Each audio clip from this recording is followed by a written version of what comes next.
Bien, buenas tardes. Y damos inicio a la conferencia.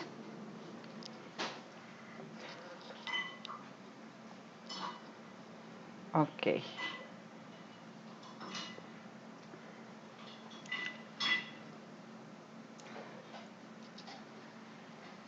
Buenas tardes, Alexander, Samir.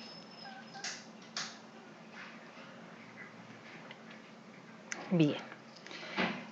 La idea de la conferencia de hoy es que la vamos a hacer lo más interactivo que estas herramientas nos lo permitan. Entonces yo voy a darles algunos conceptos, algunos elementos, pero la idea es que ustedes puedan a través del chat hacer las preguntas. Entonces vamos a conservar el chat para realizar preguntas. Si se ponen muchos comentarios o se ponen a chatear entre ustedes, puede ser difícil después encontrar las preguntas y podérselas responder.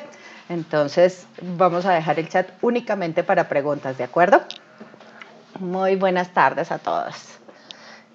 ¿Y hay alguna? Así ya, Jorlevis también, a todos y a Jorlevis. Bien, muy bien. Entonces, vamos comenzando ya con la presentación. Yo les voy haciendo la presentación y ustedes entonces van anotando ahí en el chat las preguntas que se les vayan ocurriendo sobre este tema. Este módulo es continuación. Yo me imagino que todas y todos ustedes ya vieron el video sobre enfoque de derechos de la niñez. Este video resume ese marco de derechos humanos de los niños, niñas y adolescentes.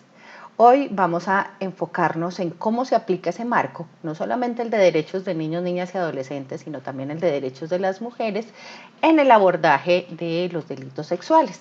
Ustedes también vieron un video previo de la doctora Elena que les habló sobre los delitos sexuales. Entonces, en esta charla lo que vamos a tener es una combinación entre esto que vimos de prevalencia de derechos de la niñez, enfoque de género y el abordaje de los delitos sexuales.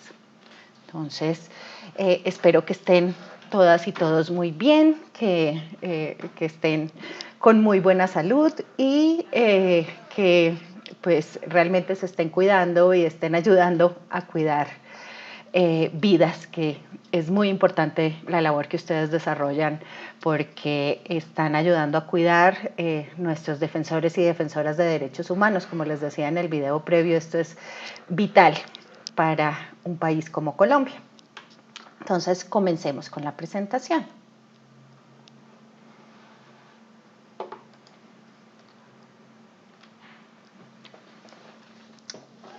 Primero, como vimos cuando hicimos ese análisis del marco de derechos humanos y de dónde vienen los derechos humanos y por qué es que hablamos de prevalencia de los derechos de la niñez, hablábamos de unas discriminaciones tradicionales.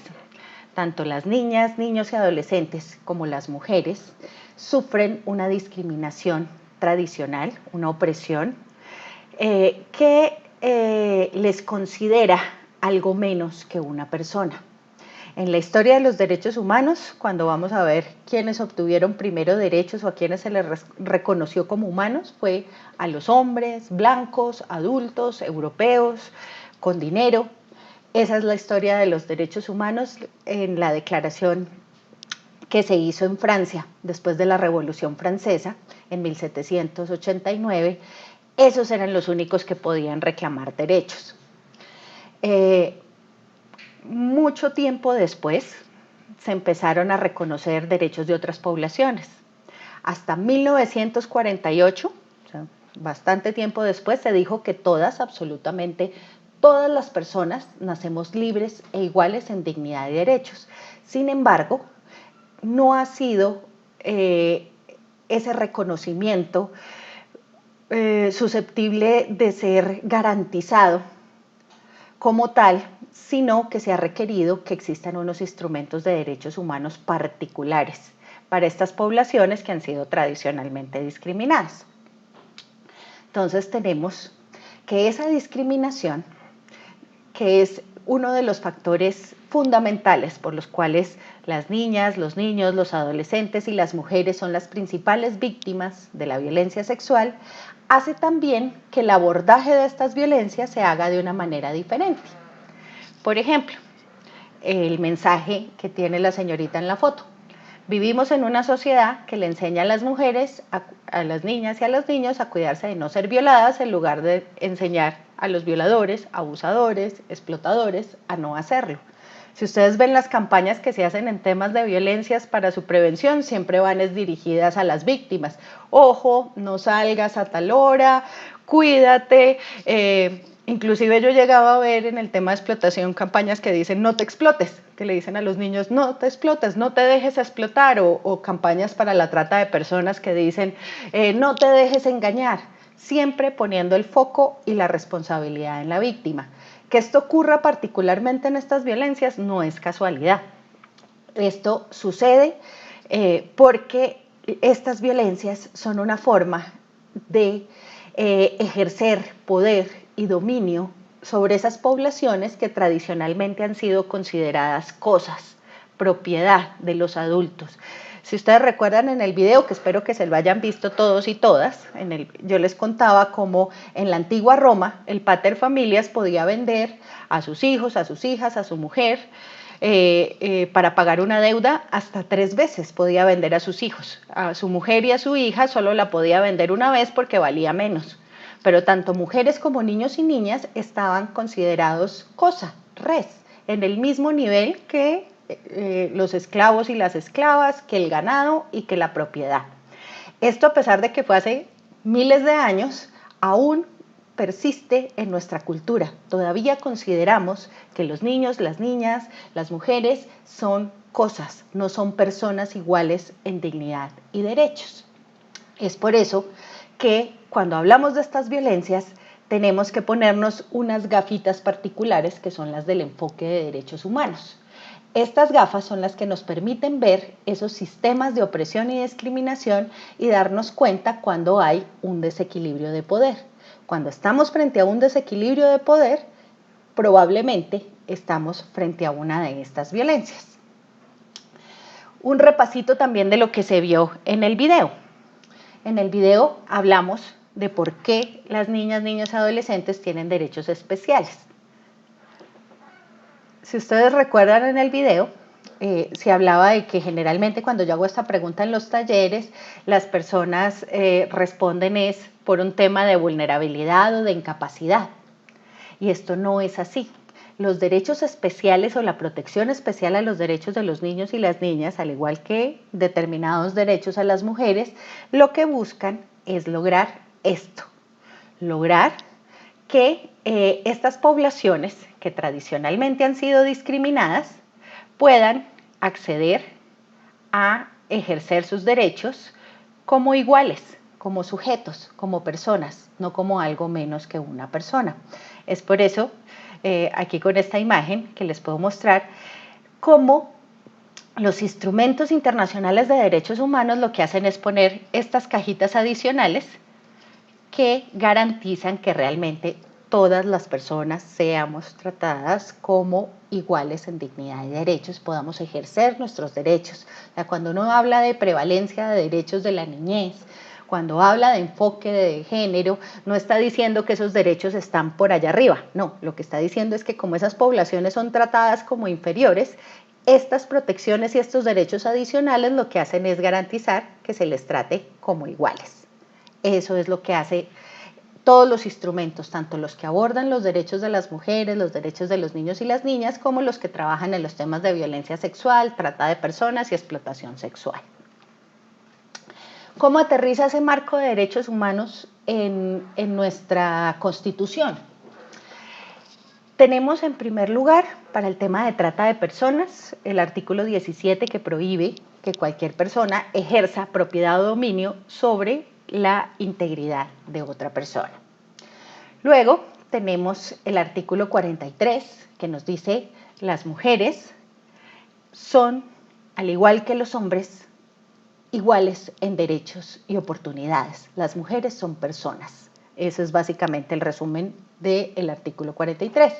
Y el artículo 44 y 45 lo que nos dicen es que los niños, niñas y adolescentes que tradicionalmente han sido tratados es como propiedad de los adultos, siempre se les ha considerado como menores que una persona, menos, sean tratados también como sujetos o como personas y se les proteja de cualquier tipo de violencia. Esto está tanto en el 44 como en el 45. Hasta este punto, ¿tienen preguntas? Porque hasta ahora pues solo he visto que se han presentado y que han saludado. Pero de esta primera parte, que es el resumencito o el recordatorio de ese marco de derechos humanos en el que, bajo el cual analizamos los delitos sexuales y la trata de personas, ¿tienen alguna inquietud?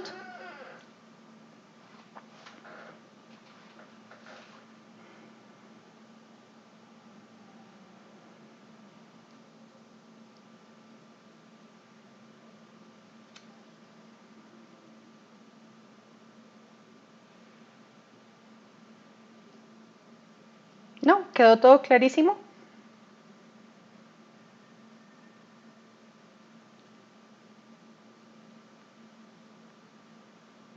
Listo. Entonces, si no hay preguntas hasta ese punto y todo está muy claro de por qué hablamos de enfoque de derechos de la niñez, por qué hablamos de derechos de las mujeres. Ah, bien, aquí ya hay una pregunta.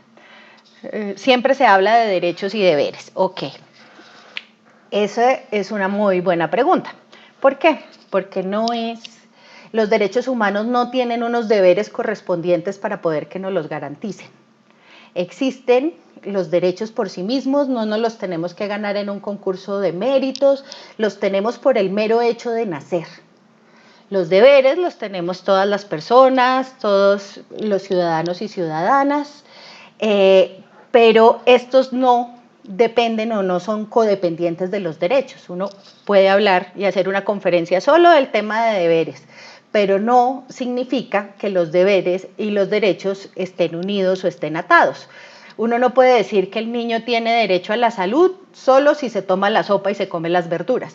Eso es falso. El niño o la persona adulta tiene su derecho a la salud. No hay unos deberes que haya que cumplir para poder que nos garanticen los derechos. Eso es clave entenderlo, entonces está muy buena la pregunta porque sí, a veces sucede en las políticas públicas. Recuerdo hace muchos años en Antioquia que querían hacer en algún municipio una campaña que iba así con deberes y derechos. Pues no, los derechos los tenemos por el simple hecho de nacer y los derechos de los niños y las niñas prevalecen sobre los derechos de todas las demás personas. Entonces esos son elementos para tener en cuenta. Bien, por aquí preguntan también ante qué organizaciones se dirige cuando estos derechos son vulnerados. Bueno, lo primero que hay que entender es que cuando hablamos de derechos de la niñez, que lo decía yo al final del video que ustedes ya debieron ver, absolutamente todas las personas adultas somos responsables de garantizar esos derechos. Los derechos humanos en general son o deben ser garantizados por el Estado. Esto significa que el Estado tiene una institucionalidad que responde por cada uno de ellos de acuerdo a los sectores y a la organización general del Estado. También están las organizaciones de la sociedad civil, pues que no es su responsabilidad, pero que apoyan en la protección de esos derechos o en la movilización para la promoción de los derechos humanos en general. ¿Qué otra tengo por acá? ¿Qué condenas hay para el tipo de personas que vulneran los derechos de los niños? Bueno, ahorita ya lo vamos a ver directamente delito por delito, pues porque no hay un delito en general que se llame vulnerar los derechos de los niños, sino que se corresponde a cada una de las vulneraciones que se presentan y ya vamos a ver específicamente las que tienen que ver con los delitos sexuales. Ok.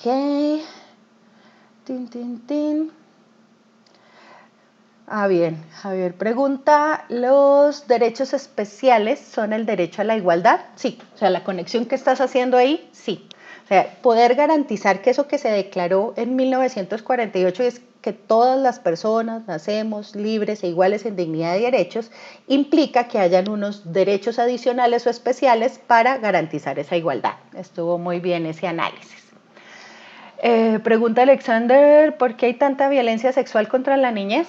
Precisamente porque a la niñez tradicionalmente se le ha considerado como propiedad de los adultos, un objeto, una cosa, una mercancía, algo con lo que se puede hacer lo que se quiere. Muchas veces le contestan a las personas cuando estamos hablando en estos temas, pero es que son mis hijos y yo puedo hacer con ellos lo que quiera, y esto no se extiende solo a los hijos, sino que no se les ve como iguales. Por eso, particularmente estas poblaciones, las mujeres, los niños y niñas, son consideradas menos que personas. Esto viene de nuestra cultura machista y patriarcal, que había otra pregunta y más arriba sobre el tema, que facilita y permite que esto sea así. Esto viene de muchos años atrás, pero se sustenta y se posibilita también por un sistema que se actualiza. Es el sistema patriarcal y machista que todo el tiempo se está actualizando y adaptando para poderse sostener. Es un sistema que considera siempre que lo masculino está por encima de lo femenino, que los hombres son superiores a lo que se considera femenino, a las mujeres y también a los niños y a las niñas. Y este sistema, a pesar de ser tan antiguo, siempre se está actualizando y modernizando. Bien. Por ahí, bueno, lo que preguntaba Omar yo ya lo había explicado. Bien, pregunta Leonardo si hay organizaciones encargadas de garantizar los derechos de los niños, ¿por qué los niños de La Guajira, Chocó y otras partes mueren de desnutrición y hambre? Hay un video muy bueno, que es el de la historia de los derechos humanos, que se hace exactamente la misma pregunta que tú, Leonardo. Y es que los derechos pueden estar ahí, las entidades pueden estar ahí, pero absolutamente todas las personas somos quienes los materializamos o los hacemos realidad, porque si no, si solo le dejamos eso a organizaciones como la Defensoría, la Procuraduría, pues simplemente no van a dar abasto. Es responsabilidad de absolutamente todas las personas adultas hacer realidad esos derechos. Bien, bueno, esto es sobre penas y ya vamos a entrar en el tema de delitos sexuales. Por ahí había una pregunta sobre trata que ya se me perdió, pero pues ese tema también lo vamos a abordar ahorita. Ok, pregunta de los países que están por fuera de la cobertura de la ONU, ¿quién regula los derechos de sus ciudadanos, incluidos los de los niños? La Convención de los Derechos de la Niñez, que es el tratado de la ONU que más suscripciones ha tenido en todo el mundo, la han firmado todos los países menos uno.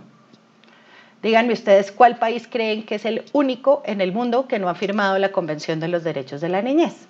Ahorita más tarde veré sus respuestas porque siempre hay un delay entre que ustedes las escriben y que me llegan a mí. Bien, hay otra pregunta también. ¿Cuántos países han ratificado la Convención de los Derechos de los Niños? Exacto, absolutamente todos los países menos uno, y les voy a dejar de tarea averiguar cuál es el único país que no ha firmado la Convención de los Derechos de la Niñez. Empecemos entonces ya a aterrizar sobre el tema de los delitos sexuales y la trata de personas. Muy bien. Raúl y Abelardo contestaron, ese es el único país que ha dejado de firmar la Convención de los Derechos de la Niñez.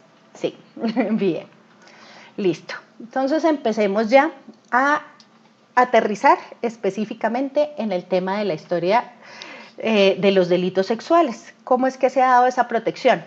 Todos los delitos, si ustedes conocen el Código Penal, responden a unos derechos que decide la sociedad en su conjunto va a proteger. Y esto es lo que se llaman los bienes jurídicos tutelados. Así se organiza el Código Penal. Tiene una serie de bienes jurídicos tutelados. Según el tipo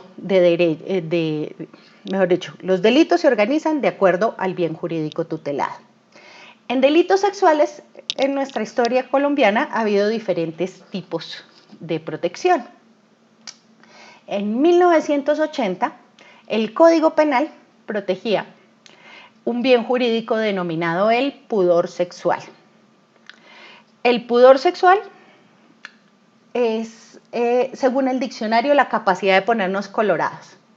Entonces, si uno ya no tenía la capacidad de ponerse colorado, pues entonces no le estaban protegiendo nada. Y sí tenía mucho que ver con este tema del pudor, la moral. Eran delitos querellables, desistibles, conciliables, escarcelables. ¿Qué significa eso? Que si, por ejemplo, a mí me violan 6 tipos, pero uno de ellos le pide la mano a mi papá y mi papá decide conciliar con él, porque ya el honor de la familia se ve subsanado, se ve aliviado por esta propuesta matrimonial, entonces ya no había ahí ningún delito. Esto era en el Código Penal de 1980. ¿Hasta qué año creen ustedes que fue esto así? Estos delitos que parecían más delitos de honor que delitos sexuales.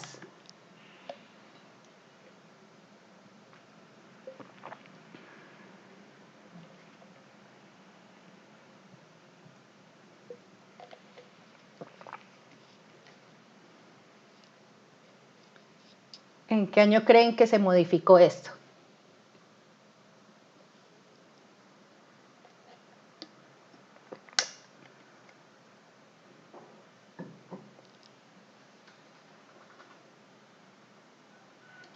En 1991, eso hubiéramos querido, ¿cierto? Porque uno dice, ya con una constitución que garantiza derechos humanos, ¿cómo no iba a cambiar esto?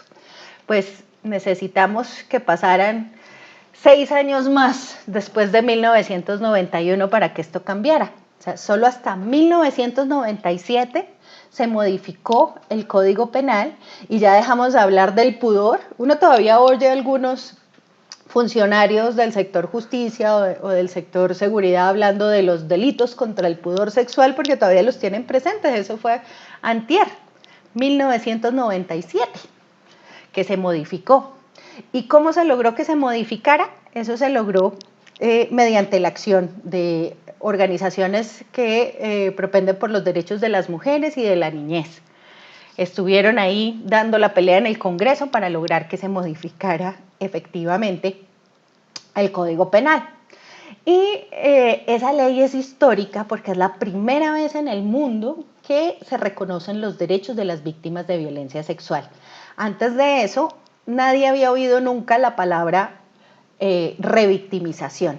Con esta ley es que empezamos a hablar aquí en Colombia de revictimización, porque se empieza a hablar de los derechos de las víctimas de delitos sexuales, que eso pues jamás se había hablado de este tema, todo lo contrario, como les contaba con esa legislación anterior, se protegían más era a los hombres de la familia que a las víctimas realmente de violencia sexual. Entonces esta ley cambia el bien jurídico y ya no hablamos más de pudor sexual, sino que empezamos a hablar de libertad sexual y dignidad humana. La libertad sexual entendida como aquella en la que es posible elegir cómo, cuándo, dónde, con quién yo deseo tener cualquier tipo de contacto sexual. Y ahí les hago un énfasis en deseo, porque cuando hablamos de libertad sexual estamos hablando de deseo, no de consentimiento. El consentimiento es algo que uno hace en los contratos, en cosas que se pueden consentir. Pero la integridad sexual, que ya ahorita vamos a ver de qué se trata, el sexo como tal, para que sea sexo, tiene que ser deseado y entre pares. De lo contrario, estamos hablando de un delito sexual. Y el otro bien jurídico tutelado es la dignidad humana. Esto que se había dicho desde el inicio, desde 1948, que era el mínimo común que nos teníamos que respetar como seres humanos para garantizar realmente que existan unos derechos humanos. Y es el derecho que tenemos a ser tratados y tratadas como personas, como seres humanos, no como ganado, no como mercancía. Es el mínimo fundamental sobre el que se paran absolutamente todos los demás derechos. Es principio y también es derecho. Y en resumen es eso, es el derecho a que nos traten como seres humanos, como personas. La violencia sexual y particularmente la explotación sexual vulneran la dignidad humana porque reducen a las personas a cosas, objetos o mercancía. Entonces, En 1997 se logra con esta modificación al Código Penal empezar a hablar ya en términos de derechos humanos. No hablar en términos de pudor, de moral, de moralina, pues más que moral, porque en últimas todo el derecho es moral de derechos humanos, pero ya no en unos términos del honor o de García Márquez, pues de crónica de una muerte anunciada, sino que ya empezamos a hablar es de libertad sexual, dignidad humana como derechos de las víctimas, y se les reconocen a las víctimas una serie de derechos también en el proceso penal. O sea, ya se empieza a hablar de que a la víctima no hay que ponerla a contar 50.000 veces la historia, porque cada vez que cuenta esa historia se le está produciendo un daño adicional, que se le trate con respeto, que tenga derecho a la información. Empezamos en ese momento en el país a hablar de derechos de las víctimas. Mi primer trabajo, hace, no hagan cuentas, muchísimos años, fue socializar esa ley 360 de 1997, cuando eso yo estaba haciendo la práctica en la Fiscalía General de la Nación, en la Unidad de Delitos Sexuales, y empezamos a hacer esa socialización de estas normas con los fiscales y demás autoridades. Bueno, a ver, por aquí creo que hay una pregunta.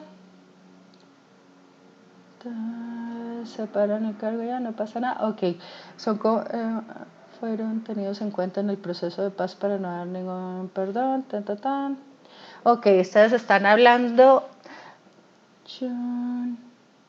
Bueno, primero resolver la pregunta anterior, que veo que todavía hay personas contestando. El único país que no ha firmado la Convención de los Derechos de la Niñez es Estados Unidos.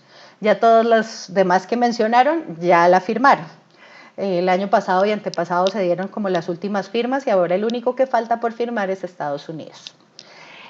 Frente a las preguntas que tienen ustedes frente a la forma de abordar determinados fueros, si existe algún fuero de la Iglesia Católica, no.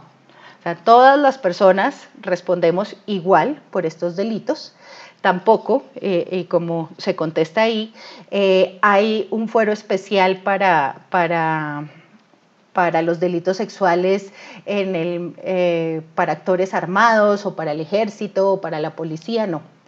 No, en ningún caso se puede considerar que un delito sexual se cometa con ocasión del servicio o como un acto del servicio en cualquier escenario, y mucho menos pues desde que 1991, que lo mencionaron ustedes, que pueda la Iglesia tener algún fuero especial de protección frente a estos delitos y a esta legislación. Todas las personas respondemos igual. Lo que pasa es que sabemos que materialmente, a la hora de aplicar las normas, sabemos que hay factores que inciden y que hacen que en lo material, no en lo formal, o sea, no en lo que está en la norma, no en lo que está en el procedimiento, sino ya en cómo operan esas leyes, pueden ocurrir casos de corrupción o casos en los cuales hay tráfico de influencias, que eso sucede pues bastante en estas violencias y en absolutamente todas las jurisdicciones.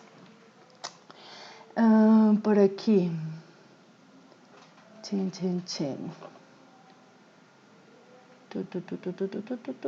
Listo, bueno, por aquí me están preguntando sobre violencia infantil. Bueno, habría que ver el otro video en el que hablo más sobre ese tema del maltrato físico, el castigo físico y psicológico y lo que implican. Omar, te invito a ver el otro video, que ahí amplío más en ese tema, porque en este quiero concentrarme en el tema de violencia sexual.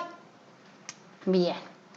Y mi tocaya Liliana pregunta que por qué Estados Unidos no ha firmado. Pues por la misma razón por la cual ellos no firman ningún otro tratado, casi ningún tratado de derechos humanos. Es la política de su país. Ellos prefieren ser policía de los otros países y no ser supervisados por los demás. El poder que tiene se los permite. Bien.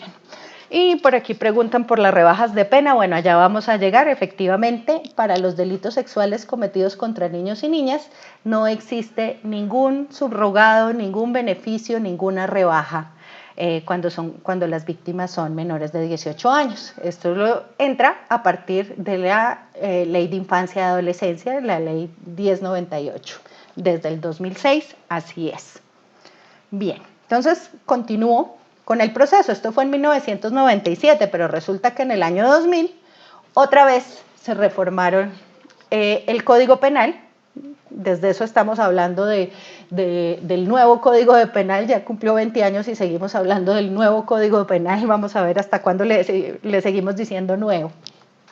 Pero está a partir del año 2000. Y cuando se hizo toda la reforma del Código, entonces se reformaron nuevamente los delitos sexuales y empezamos a hablar de delitos contra la libertad, integridad y formación sexual. Ya definimos qué era eso de la libertad, ¿cierto? Ahora, ¿qué viene siendo la integridad y la formación sexual?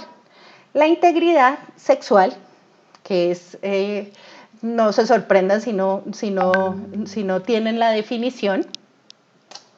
La libertad sexual es, perdón, me confundí con el tin. La integridad sexual es la combinación de una integridad física con una psicológica. O sea, cuando uno piensa qué es la integridad física y dónde me la afectan, en el cuerpo. Si uno piensa cuál es mi integridad psicológica y dónde se ve afectada, en mi salud mental. Cuando empieza en la integridad sexual, ¿dónde se ve afectada la integridad sexual? En ambas, ¿verdad? Lo sexual nos afecta lo físico y lo psicológico. Y podemos sufrir afectación a nuestra integridad sexual inclusive sin que nos toquen, con una palabra, con una mirada. Yo invito, por ejemplo, aquí a los hombres del grupo a que cierren los ojos y piensen que están en la siguiente situación. Imagínense que ustedes están encerrados en una celda. Y en esa celda hay otros 2 hombres que les doblan el tamaño. Son el doble de grandes que ustedes. Ustedes están ahí encerrados en esa celda con esos 2 hombres que son grandotototes, les doblan el tamaño. Y ustedes ya no aguantan más, el orinal está ahí mismo en la celda y tienen que orinar. Van a orinar y estos 2 hombres se les acercan cada uno a un lado, no lo tocan, no le dicen nada, pero los miran de determinada forma que ustedes sienten una afectación. ¿En dónde?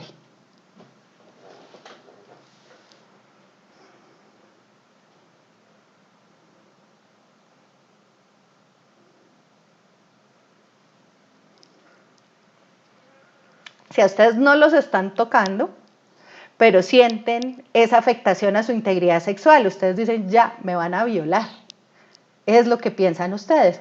Eso que se imaginaron ustedes ahí es lo que viven lo que vivimos prácticamente casi todas las mujeres desde que tenemos 9 añitos, nos ponen el uniforme del colegio, vamos al paradero a esperar el bus.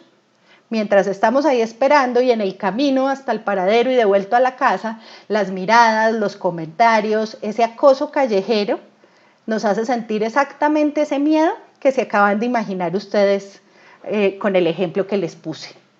Entonces, la integridad sexual se puede afectar de muchas formas y no requiere que haya contacto para que no la afecten, no se requiere que haya contacto físico. Puede ser con una mirada, con una imagen, por eso también es posible afectar la integridad sexual, por ejemplo, vía webcam. Aquí, con el ejemplo, con haberlos puesto a pensar yo solo ustedes ahí, es posible que solo imaginárselo se les haya afectado un poquito. Pero también existen violencias sexuales que se cometen a través de Internet. La pornografía con niños, niñas y adolescentes. Bueno, ya voy a hablar más sobre esos delitos, pero es posible afectar la integridad sexual sin necesidad de tocar a la otra persona, sin necesidad de estar en el mismo espacio físico. Entonces, para que se hagan una idea de qué es eso de la integridad sexual. La formación sexual, por su parte, es otro bien jurídico que lo que protege es el proceso de desarrollo que llevamos todos los seres humanos, por el cual es muy distinto cuando uno sufre algún tipo de acto sexual, de abuso sexual cuando uno tiene 2 años que cuando tiene 30 o cuando tiene 15. La afectación es diferente porque el proceso de desarrollo psicosexual es distinto y entre menor sea la edad, mayor es la afectación. Entonces, los delitos sexuales buscan proteger también ese proceso de formación y por eso hay unos delitos específicos que son cometidos contra niños, niñas y adolescentes. Bien.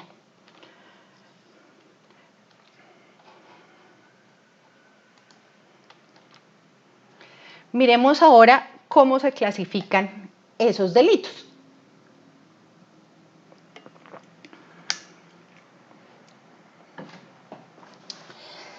Los delitos en el Código Penal están divididos en 3 capítulos. Si ustedes repasan el video de la doctora Elena, ella ahí también les cuenta sobre estos capítulos, cómo están organizados.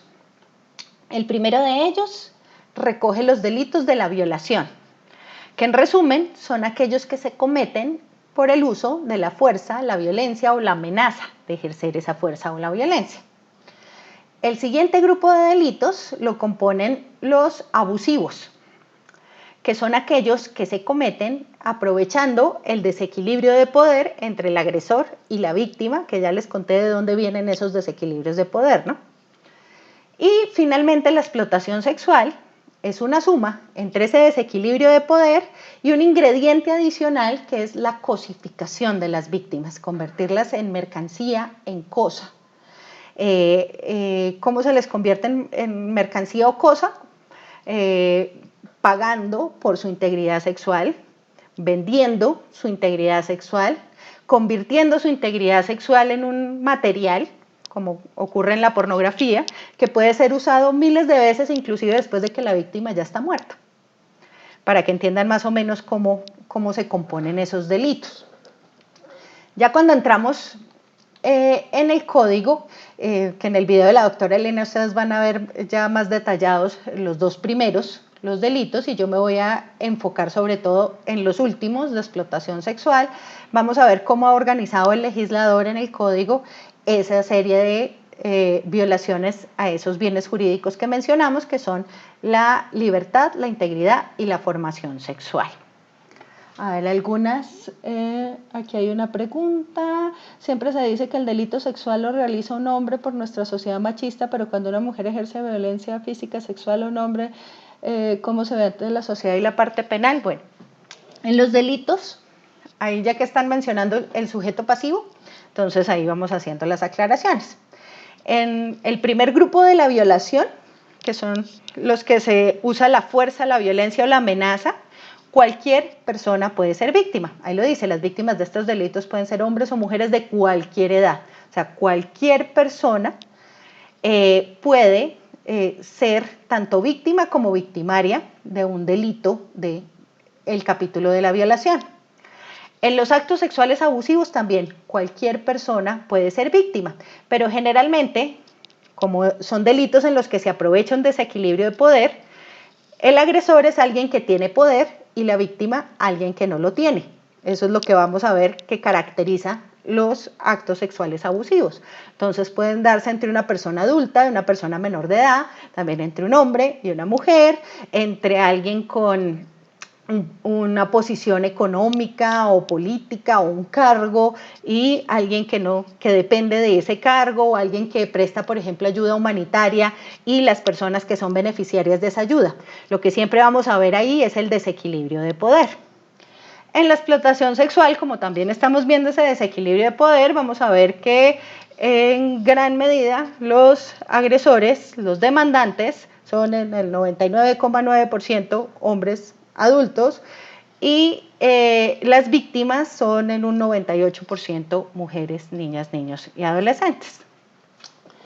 Miremos más algunas de esas cifras, porque también es importante entender que hay muchos mitos alrededor de estos delitos. Uno de ellos es pensar que hay muchísimos inocentes en la cárcel y básicamente que pues hay una cantidad de denuncias falsas y que hay un montón de gente inocente en la cárcel. En un estudio que hizo la Procuraduría el año pasado, y antepasado, a partir del informe de la ley 1719, que financió el UFPA, ONU Mujeres y USAID, encontraron que de los 72.700 delitos sexuales que fueron denunciados en el 2018, el 90% de esos casos se encontraba en indagación, solo el 5.7% llega a juicio y solo el 1.2% se encuentran en ejecución de penas. Entonces es mentira que haya un montón de gente inocente judicializada y abarrotando las cárceles y llenando las cárceles por delitos sexuales. No, miren que de todos los casos que se denuncian, apenas el 1.2% llega a ejecución de penas. Y este es un nivel de impunidad mucho más grande que en cualquier otro tipo de delitos. A ver qué preguntas tengo por acá. En muchos países es un negocio la explotación sexual, sí, este es un negocio mundial, global, globalizado y que ya no se puede diferenciar por países porque se maneja de manera transnacional.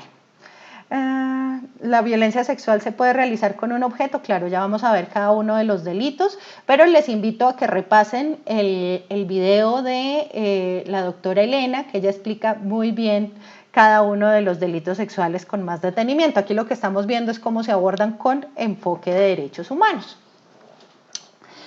¿Por qué hay tanta impunidad? Por lo mismo que venimos hablando desde el inicio. Estos delitos se ven como de poca monta, no se les da el valor o el interés porque sus principales víctimas son poblaciones que no son consideradas iguales en dignidad y derechos. ¿Se pueden denunciar al agresor cuando ya han pasado varios años?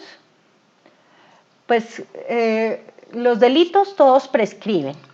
Cuando se trata de un delito cometido contra un niño, niña o adolescente y si se cometió después del año 2012,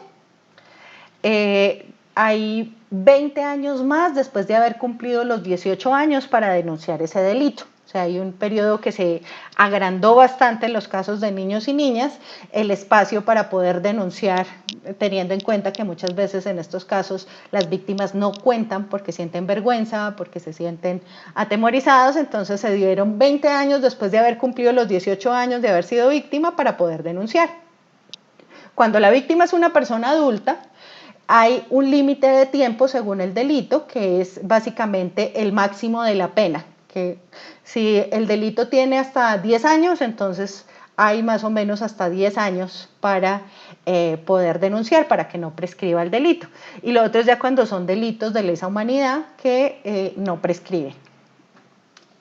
Bien. Sí, también en los religiosos, como les decía al inicio, los religiosos no tienen ningún fuero ni ninguna protección legal en nuestro país. En nuestro país el concordato se acabó desde 1991, desde nuestra constitución, somos un país laico, aquí no hay ninguna protección especial para religiosos, están sometidos exactamente a la misma legislación que el resto de nosotros. Y como les aclaraba nuevamente, en delitos sexuales no existe ningún fuero para ninguna profesión, ningún oficio está libre de cometer delitos sexuales como parte de sus funciones. No, no existe ningún fuero cuando hablamos de delitos sexuales.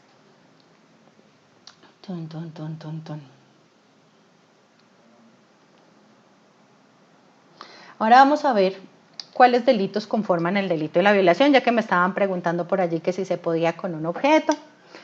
Está el acceso carnal violento, que castiga a quien accede anal o vaginalmente o con el pene a otra persona o quien utiliza, oral, anal y vaginal con el pene y con objetos anal o vaginal. Eso es lo que significa acceso carnal, penetración con, bien sea el pene u objetos, cuando se trata del ano o la vagina, o cuando se trata de la boca, únicamente con el pene. Eso es acceder carnalmente a otra persona. quien realice ese acceso carnal utilizando la violencia, la amenaza, la fuerza, incurrirá en prisión de 12 a 20 años de cárcel. El otro delito que incluye este capítulo de la violación, que como vimos al principio, son aquellos que se cometen con el uso de la fuerza o la violencia, es el acto sexual violento. Este delito incurre todas otras conductas que no sean la penetración, cualquier tipo de acto que sea de contenido sexual que se realice mediante violencia contra cualquier persona. Esto es, como les decía en el anterior, cualquier persona puede ser víctima de cualquiera de estos delitos. Y el último es el acceso carnal o acto sexual con persona puesta en incapacidad de resistir. Y hago énfasis aquí en la palabrita puesta. Esta palabrita puesta implica que el agresor pone, por ejemplo, una droga en la bebida de la víctima, o le pone cloroformo, o hace algo para que la víctima quede en estado de inconsciencia o en unas condiciones de inferioridad psíquica que no le impiden, que no le permiten comprender lo que es el contacto sexual, no podría desear ese contacto sexual porque se encuentra en un estado de alteración de su mente o de su cuerpo que le hace imposible evitar o resistir. Ahí estaríamos hablando de un delito violento del capítulo de la violación y puede incurrir tanto con penetración o sin penetración. Se aumenta la pena cuando hay penetración. Los actos sexuales abusivos, que son los que les contaba yo, que se cometen cuando hay un desequilibrio de poder. Ese desequilibrio puede ser por edad, por posición económica, por cargo. No solamente son los cometidos contra niños y niñas, porque casi siempre que hablamos de abuso sexual, la gente piensa es, sí, solo los niños o las niñas son víctimas de abuso sexual, ¿no? Cualquier persona que esté en una posición de inferioridad frente a otra podría ser víctima de cualquiera de estos delitos abusivos. En este capítulo también tenemos el acceso carnal, pero aquí está específicamente tipificado cuando la víctima tiene menos de 14 años. Tanto los actos como el acceso, si se cometen contra personas menores de 14 años, ya se considera delito sin ninguna otra consideración. O sea, cualquier conducta sexual con una persona menor de 14 años es delito y eso hay que tenerlo clarísimo. Que parecía de 18, eso no nos sirve de excusa. Acceso carnal o acto sexual abusivo con incapaz de resistir. Si ven que este se parece al que vimos antes, pero que decía puesta en incapacidad de resistir, aquí la persona ya estaba. Por ejemplo, una persona borracha. Si ya la persona se emborrachó solita, no le echaron nada en la bebida, no la emborracharon a las malas, sino que yo me emborraché solita y estoy con mis amigos y resulta que uno de esos amigos decide tener algún tipo de acto sexual conmigo, estando yo en ese estado de alteración de mi mente, eso sería un acto sexual abusivo, específicamente acceso carnal o acto sexual con incapaz de resistir. O sea, aquí el agresor no pone a la víctima en esa condición, sino que la víctima ya estaba así. O este caso que sonó tanto, que hablaban del enfermero que violaba a la mujer que se encontraba en coma y finalmente la deja en embarazo. Eso es obviamente un acceso carnal abusivo con incapaz de resistir y la prueba de ese delito y de que hay una violación es que una mujer en estado de coma se encuentra en embarazo. Por aquí preguntan que si besar a la fuerza a una persona es un delito sexual. Sí. Sí, ahí lo vimos, es el acto sexual violento, está en este. El que realice con otra persona un acto sexual diverso al acceso carnal mediante violencia, incurrirá en prisión. Obviamente, por el nivel del acto, no lo van a tomar en la misma medida como ya ha pasado en otros casos, como en el de la bicicleta, pero sí, se trataría de una violación de la integridad sexual de esa otra persona. Listo. Ahora, este último delito, que hace parte también del capítulo de los actos sexuales abusivos, es el que nos deja más clarito cómo funciona ese aprovechamiento del desequilibrio de poder. Aquí ustedes van a ver descrito en el delito cuáles son esos desequilibrios de poder que generalmente se presentan en estos delitos. Entonces, el acoso sexual consiste en quien, valiéndose de su superioridad manifiesta o de relaciones de autoridad o de poder por edad, miren, ahí están, relaciones de autoridad, edad, sexo, posición laboral, posición social, familiar, económica. Esos son los criterios que ustedes deben analizar para tener en cuenta que están frente a un desequilibrio de poder y que un acto sexual que se comete con ese desequilibrio de poder entraría en este capítulo de los actos sexuales abusivos. En el acoso sexual no se presenta todavía el acto como tal, sino lo que estamos viendo es el acoso. Perseguir, hostigar, asediar física o verbalmente a una persona con fines sexuales no consentidos. Esto tiene una pena muy corta, como estaban diciendo ahí, que algunas de esas penas son irrisorias, sí, especialmente la de este delito. Sin embargo, los otros que pasamos tienen unas penas bastante altas comparadas con el resto de la región. Si ustedes miran estos delitos, cuántos años de cárcel dan en otros países como Argentina, Uruguay, Perú, Colombia es el país con la inflación punitiva más alta, con excepción de este delito que estamos viendo aquí, que sí tiene una pena irrisoria.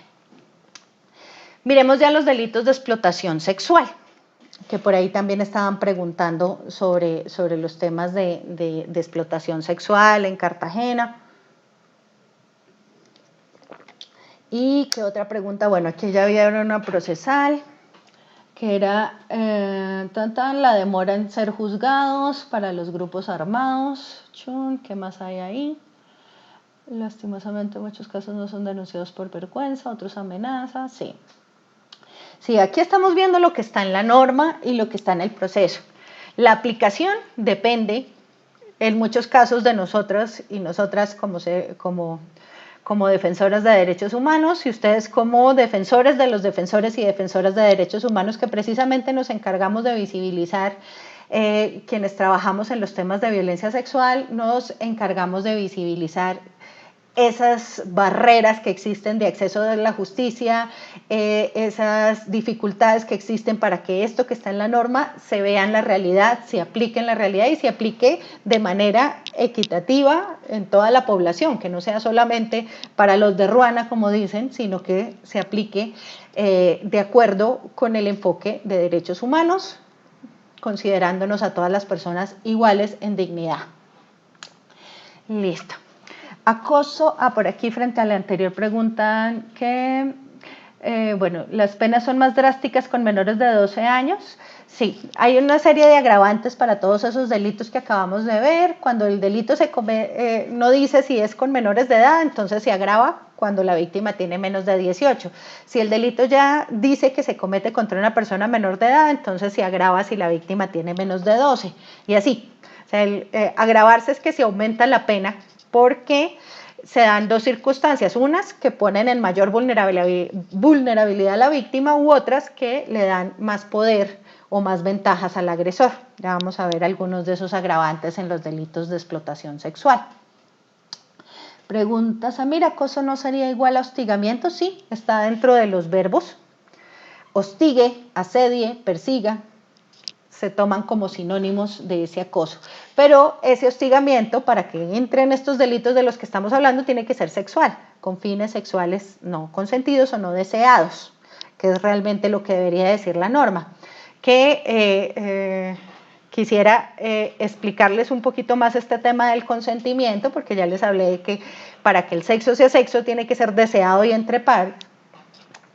Pero entender que cuando hablamos de violencia sexual todavía nos falta dar ese pasito en el derecho penal y es entender que aquí no deberíamos estar hablando de consentimiento, sino únicamente de deseo. Una víctima de violencia sexual que decía, no me pregunte si consentí, pregúnteme si deseaba, porque es que uno puede consentir que le peguen perfectamente, pero no desearlo. Y el hecho de que uno lo consienta no significa que eso deja de ser violencia, es violencia. Si una persona, por ejemplo, eh, habitante de calle, un tipo con plata llega y le dice, mire, le doy 100.000 pesos si usted me deja darle una muenda y volverlo pedazos. Y el tipo consiente y le dice que sí. ¿Ustedes creen que eso deja de ser violencia? ¿Creen que con ese consentimiento ya no estamos hablando de violencia? Pues no, es exactamente igual en estos casos. No deberíamos hablar de consentimiento, sino de deseo. Entonces, cuando hablamos, por ejemplo, aquí en el acoso sexual, fines sexuales no deseados. Pregunten siempre si la otra persona desea, no solamente si consiente, porque particularmente las mujeres, los niños y las niñas estamos muy acostumbradas a confundir consentimiento con resignación. Y si algo se hace con chantaje, con resignación y no con deseo, no es sexo, es violencia sexual. Miremos ahora lo que tiene que ver con los delitos de explotación sexual. El capítulo de la explotación sexual se reformó completico en el 2009. Antes hablábamos, por ejemplo, de los delitos del proxenetismo. Y el proxeneta pues únicamente es ese tercero que se lucra. Ahora hablamos es de los delitos de la explotación sexual para cubrir toda la cadena, toda la sombrilla que se produce dentro de la explotación sexual, aunque aún nos faltan algunos por incluir en ese capítulo. El primer delito que se sanciona en este capítulo es la inducción a la prostitución, que castiga a la persona que bien sea para obtener dinero o para hacerle un favor a otra persona, induce a una tercera a la prostitución o en general a cualquier forma de comercio con la integridad sexual. Miren que la palabra inducción no significa ni forzar, ni obligar, ni secuestrar, no, ahí estamos hablando de inducir. ¿Inducir qué es? Llevar a otra persona a que tome una decisión. Entonces, una simple oferta de venga, un caso específico que hay una sentencia muy buena, en el que el jefe le dice a una de las impulsadoras que trabajan en su empresa, en su agencia de viajes, niña, mire, si usted se acuesta con estos clientes, yo le voy a pagar tanto dinero y usted se va a ganar tales y cuales comisiones, porque entonces así vamos a asegurar el negocio. La chica le dice que no y lo denuncia por inducción a la prostitución. Y efectivamente este jefe va a la cárcel por haber hecho la simple oferta. La inducción a la prostitución es la simple oferta, no importa si la otra persona acepta o no acepta, si quiere o no quiere, la simple oferta de prostituir a otro ser humano ya se incurre en este delito de inducción a la prostitución y pueden ser víctimas cualquiera, mayores de edad, menores de edad, cualquier persona puede ser víctima de inducción a la prostitución. Proxenetismo con menor de edad es el delito ya cometido, ya específico, con personas menores de 18 años, pero es básicamente esta misma inducción, sino que se amplió muchísimo más cuando se trata de víctimas menores de 18. Entonces ahí no es solamente la persona que oferta, sino también aquella que intermedia, participa, facilita de cualquier forma. El que entregó la tarjetica con el teléfono de la niña o del niño, ya. Ese incurrió en proxenetismo con menores de edad, que como ven la pena es mucho más alta porque estamos hablando de menores de 18 años. Pero pues igual la pena de la inducción a la prostitución también es bastante alta porque estamos hablando de una vulneración particularmente a la dignidad humana. Recuerden que la explotación sexual, que son todos estos delitos, reduce a sus víctimas a cosas, a mercancía y a ganado, que esa es la vulneración más grande que puede haber de todos los derechos humanos, reducir a las personas a cosas, a instrumentos, a objetos para ser usados por otros y otras. Finalmente, el constreñimiento a la prostitución sí implica que haya algún tipo de fuerza o de manipulación de la persona para que sea utilizada en la prostitución. Estos son los tres primeros delitos. Tenemos también el delito de demanda de explotación sexual, que castiga a aquellos que ofrecen o aceptan pagar en dinero o en especie por utilizar sexualmente una persona menor de 18 años. Este es realmente quien genera, sostiene y mantiene la explotación sexual de niños, niñas y adolescentes, el que paga por.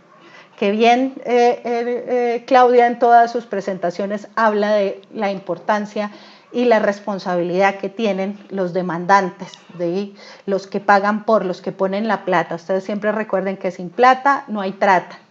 Sin los que ponen el billete no hay explotación, no hay proxenetas, no hay tratantes, entonces por eso es muy importante la sanción, y aquí en Colombia únicamente están sancionados cuando pagan u ofrecen pagar o aceptan pagar por sexo con niños, niñas y adolescentes. Cuando ocurre con adultos no, pero eso no significa que no estén vulnerando derechos humanos. Hay una vulneración de derechos humanos, pero en Colombia todavía no se castiga. Pero esa es una claridad que tenemos que tener, que la sola solicitud, o sea, solamente, como me contó alguna vez un taxista que le pasó, que se sube el turista italiano y le dice, mire, quiero una niña virgen de 15 años, así, morenita, de tal complexión, etcétera, etcétera, etcétera, o sea, le fue haciendo la lista como quien está pidiendo que por favor le mande un domicilio. Con esa sola solicitud, así el tipo no le ponga un pelo encima, no le toque el pelo a la niña o no la conozca jamás, ya se incurrió en el delito de demanda de explotación sexual. Y este delito se agrava cuando precisamente lo comete un turista o viajero, bien sea nacional o extranjero. O sea, no necesariamente tiene que ser el italiano que viene de afuera, el bogotano que lo hace allí en Girardot también recibe ese agravante y recibe una pena más alta, o si la conducta constituye matrimonio, convivencia servil o forzada, que también lo vemos muchísimo, que se llevan a las niñas a vivir con ellos y creen que pues como el matrimonio con mayores de 14 años está tolerado en el país, entonces no hay nada. No, cuando hay dinero de por medio, cuando por ejemplo la niña se va a vivir con el dueño de la tienda, para que los papás ya no vuelven a pagar el fiado y el tipo la mantiene y etcétera, y estamos frente a un delito de demanda de explotación sexual agravado porque se constituyó en un matrimonio o convivencia servil o forzada. También se agrava, por ahí que hacían varias preguntas sobre ese tema, cuando lo comete un miembro de un grupo armado organizado al margen de la ley. Y también cuando se comete contra persona menor de 14 años. ¿Se acuerdan que les explicaba? Si el delito dice menores de 18, entonces se agrava a los 12 o a los 14. Y cuando el responsable de esta conducta es integrante de la familia de la víctima, que también se ve muchísimo porque a veces pensamos que la explotación sexual es solo cuando los niños y niñas están allá en la calle. No. Recuerdo un caso en Antioquia que escuché también, o fue en otro departamento, ya no me acuerdo. Bueno, el todo es que el padrastro de la niña lo encuentra la mamá, una niña de 3 añitos en su camita, él sentado al lado, y ella pregunta qué pasa aquí, y la niña le cuenta en sus palabras que él le estaba dando un billetico de 2.000 pesos para que ella se dejara manosear. Eso es explotación sexual. Así se cometa en un contexto que conocemos generalmente como abuso, pero cuando hay algo a cambio, cuando la víctima se convierte en mercancía, o, como vamos a ver ahorita en el delito de pornografía, su integridad sexual se convierte en un material para el consumo, el uso y el abuso posterior al acto sexual, ahí también estamos hablando de explotación sexual. El siguiente delito es el de pornografía con personas menores de 18, que es precisamente eso que les estoy contando.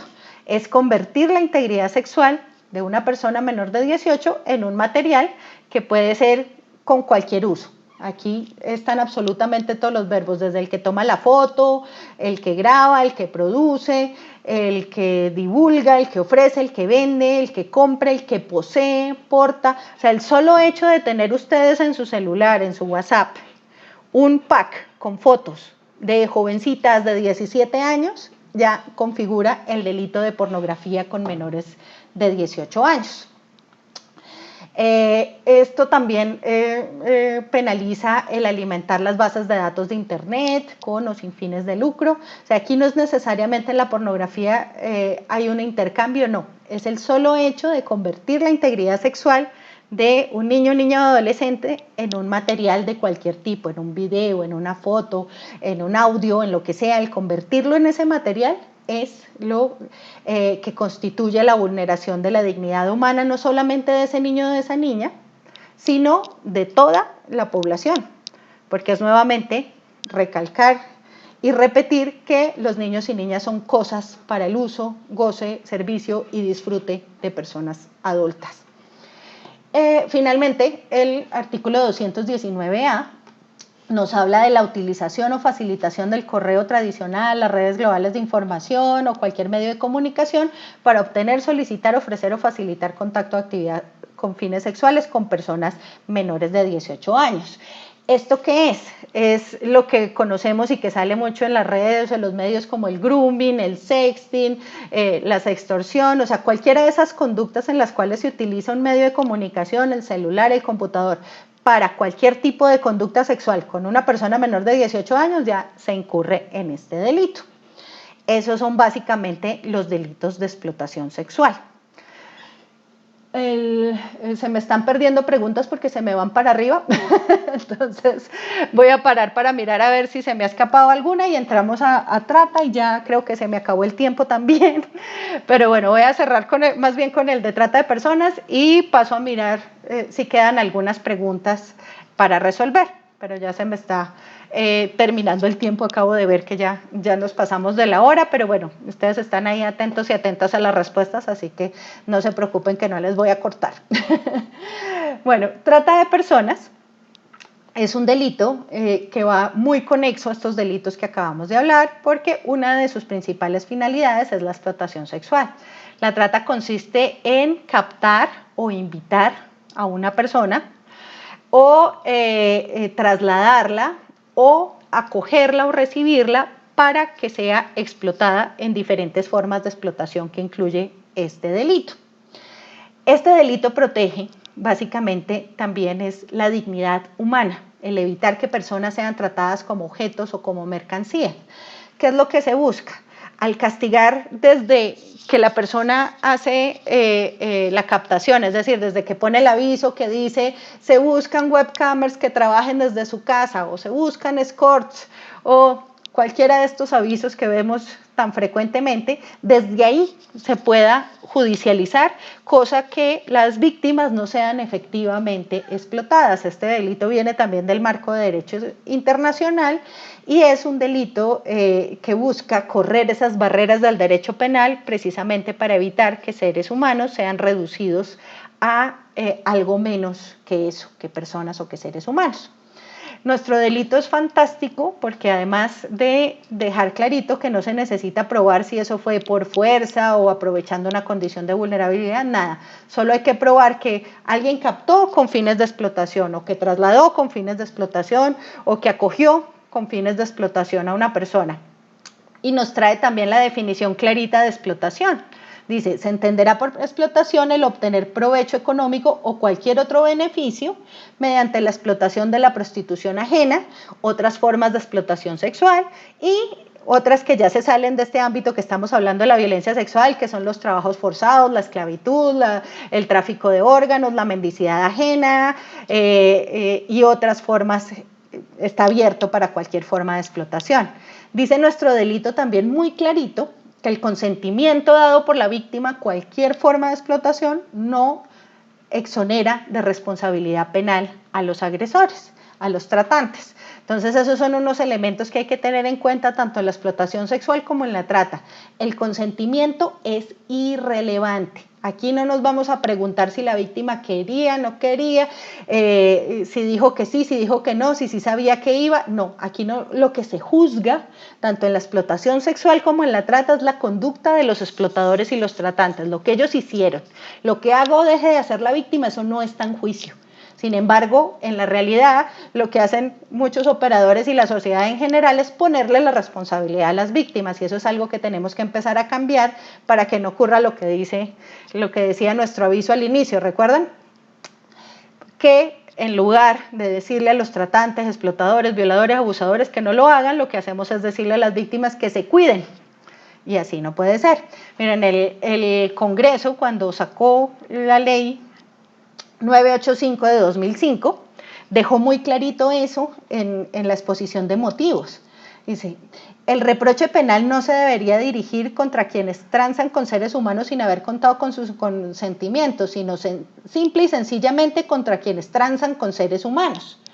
resulta irrelevante entonces contar o no con el consentimiento de la víctima, pues basta con una conducta que mercantiliza y cosifica al ser humano, violando así ampliamente el catálogo de derechos humanos, destruyendo la dignidad humana, que es el principio base de nuestra carta política, y yendo en contra de ese artículo 17 que prohíbe la trata y la esclavitud. Bueno, básicamente, no se les olvide, 3 claridades: la explotación sexual y la trata atentan contra la dignidad humana.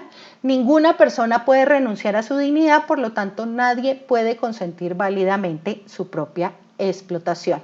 Así que nunca pregunten en la trata, en la explotación sexual, cuando estamos hablando de prostitución, de pornografía, no empiecen a preguntar, pero es que lo hace porque quiere, pero que le gusta. No, lo que tenemos que preguntarnos es, ¿y ese señor qué le ofreció? ¿Y cómo hizo la captación? ¿Y cuánto dinero estaba recibiendo por cada una de las mujeres que explotaba? Esas son las preguntas que nos tenemos que hacer, no sobre la culpa o responsabilidad de la víctima. Bueno, ya se están despidiendo varios, entonces no sé si me dicen si algunos quieren quedar, pues de las preguntas que me hicieron, que ya se me fueron para arriba, y no sé si las alcancé a ver, pero si algunos quieren resolver algunas de esas preguntas, pues podemos dedicar unos 10 minuticos más a resolver esas preguntas.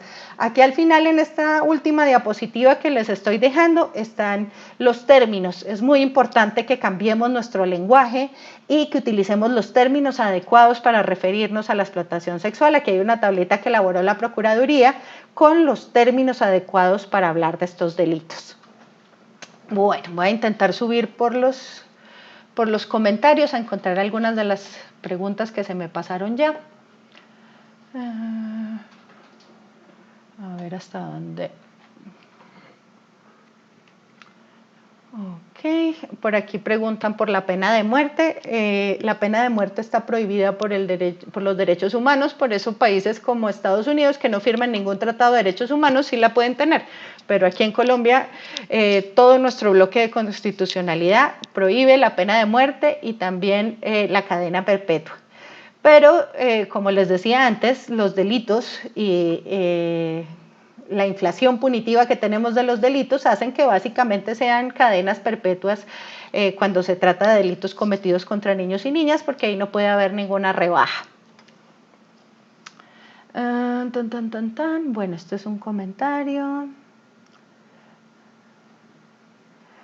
Por aquí preguntan si todos los prostíbulos son legales, es decir, están dentro del registro de la Cámara de Comercio. Hay una serie de enfrentamientos entre normas, o sea, están las normas penales que ya vimos, es clarísimo, la explotación sexual es un delito, lucrarse de la prostitución ajena es delito en Colombia, está en nuestro bloque de constitucionalidad, está en nuestro Código Penal. Sin embargo, ha habido normas que salen y que terminan regulando cosas que no podrían regular porque su objeto es ilícito, porque estamos hablando de un delito. Si una persona es violada o accedida y en la imputación de cargos el victimario dice que hubo acceso con consentimiento pero sin deseo, ¿cambia esto el delito?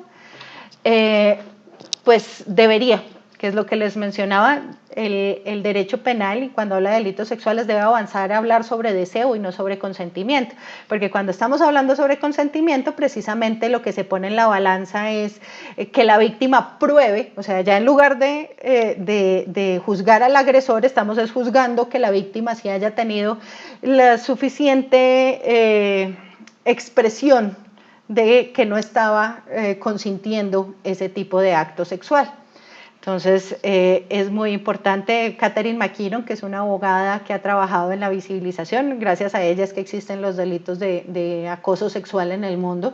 Ella dice que el concepto de consentimiento es tan perverso que una persona, una mujer, podría haber muerto y aún así que se considere que consintió. ¿Qué otras preguntas? Hay muchos que creen que se pueden salvar de la pena diciendo que la niña joven sabía lo que hacía, exacto. Y pues como hay jueces que también tienen incorporados todos esos prejuicios, toda esa cultura machista y patriarcal, inclusive hay jueces y magistrados que pueden darles la razón. pero esperamos, quienes hacemos estas defensas de derechos humanos, lo que buscamos es precisamente que se protejan a las poblaciones tradicionalmente discriminadas, que se les garantice sus derechos humanos como personas iguales. Hay madres, bueno, esto es un comentario, esto también por aquí. ¿El turismo sexual incluye mayores de edad solamente y es delito o es delito con menores de edad? En general, pues por aquí está en la tablita del lenguaje, no hablamos de turismo sexual ni sexoturismo, sino de explotación sexual en el contexto de viajes y turismo, y puede constituirse en el delito de trata de personas o en el de inducción a la prostitución o en el de proxenetismo con personas menores de edad. O sea, cualquiera de esos delitos puede estarse cometiendo en lo que estamos llamando aquí turismo sexual y puede tener víctimas tanto menores como mayores de edad. ¿Qué más hay aquí? ¿Qué parámetros se necesita para que estos delitos se les dé? Bueno, otra vez lo de pena de muerte, que ya lo expliqué. Cuando una madre induce a su hija a decir que fue violada por su pareja y esta chantajea al individuo sin ser culpable, ¿cómo se tipifica ese delito? Pues como cualquier otra falsa denuncia. Chun, tun, tun, tun, tun. Chin, chin, chin, chin. ¿Qué otra hay por aquí? Son agradecimientos. A ver, por aquí hay otra pregunta. Listo, listo. Muchos agradecimientos, muchos de nada. Encantada de haber estado aquí con ustedes y espero que les haya servido mucho esta información. Listo, creo que ya pasamos a, bueno, aquí hay un violador casi siempre. Dice que él también fue violado y dice que tiene trauma. ¿Eso le rebaja la pena? No. Como alguna vez le escuché a una compañera cuando empecé por allá en 1997 en la unidad de delitos sexuales que le contestó así a un agresor que estaba allá en la fiscalía. Ella le dijo, sí, señor, eso explica, pero no justifica.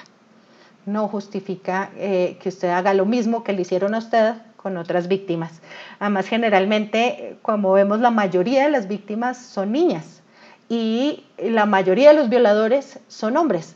Entonces, a pesar de que las niñas también fueron víctimas, no están reproduciendo y violando. Lo que sí puede pasar muchísimas veces es que las víctimas encuentren parejas que les abusan a sus hijos e hijas porque el haber sido víctimas no les permite ver lo que está pasando, no porque sean cómplices, sino porque quedan cegadas por ese trauma y por esa violencia interior para poder ver lo que está pasando en su hogar y para poder identificar que se han encontrado nuevamente con un abusador.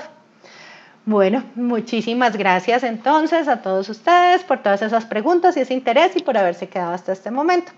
Entonces, nuevamente gracias a Cuidar Vidas y a Claudia por esta invitación. Saludos y cuídense mucho y ayuden a cuidar mucho. Un abrazo. Va a haber una evaluación en la plataforma, casi se me olvida decirles que Claudia me pidió que les avisara que en la plataforma va a haber una evaluación para que estén pendientes y hagan la evaluación en la plataforma. Gracias, hasta luego.